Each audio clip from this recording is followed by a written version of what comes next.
संसार ने हमें 3 आवश्यकताएं बताई है। वो हमारी आवश्यकताएं क्या है कि भाई रोटी होनी चाहिए, कपड़ा हो और मकान हो। लेकिन बाइबल बताती है कि परमेश्वर ने केवल हमारे शरीर को नहीं लेकिन हमारी आत्मा को भी दिया है। उसे पता है कि हमारे लिए क्या बेहतर है। जैसे एक माँ को पता है कि बच्चे के लिए क्या बेहतर है। बहनें यहाँ पर बैठी हैं जो माँ है, कि जब आपने पहली बार संतान को हाथ में लिया, आप याद कर सकते हैं उस समय को, आपके पास कोई अनुभव नहीं था, कोई डिग्री नहीं थी, कोई डिप्लोमा नहीं था, कोई एक्सपीरियंस नहीं था। जब आपने अपने बच्चे को देखा, आपके मन में उसके लिए करुणा, एक दया, एक प्रेम उमड़ आया।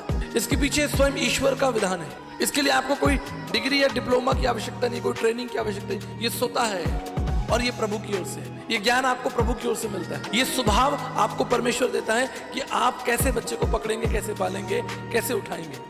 मैं एक बात बताना चाहता हूँ, यद्यपि माँ का प्रेम बहुत गहरा है, हमारे पास कोई पैमाना, कोई मशीन नहीं है कि हम उसे नाप सके, और माँ का प्रेम दिखता है बच्चों के लिए। लेकिन मैं आपको सच बताता हूँ, पिता का प्रेम उससे भी गहरा है। इसे शब्दों में नहीं बताया जा सकता। एक पिता पूरी जिंदगी लगा देता है अपने बच्चे को सींचने के लिए, अपने आप को थका देता है, बोझ उठाकर, कष्ट उठाकर। मैंने अपने पिता को देखा है। उस समय जब मेरे पिताजी साइकिल से नौकरी करने जाया करते थे, पिता से पूछा जाए इतनी मेहनत क्यों करते हो, घर में बैठो, आराम करो, पंखा चला के बैठो।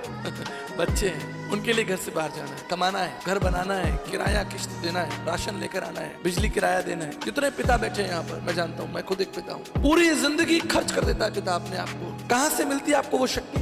परमेश्वर से। उसके लिए हमें कोई डिग्री, डिप्लोमा, कोई ट्रेनिंग करने के लिए नहीं जाना, वो स्वतः हमारी आत्मा में परमेश्वर डाल देता है। इसलिए बाइबल का संदेश दुनिया के तमाम दर्शनों से, तमाम धर्म पुस्तकों से बिल्कुल अलग है। यहाँ परमेश्वर स्वयं उपस्थित है, उस संसार में मनुष्य बनकर आ गया, हमारे बीच में रहा।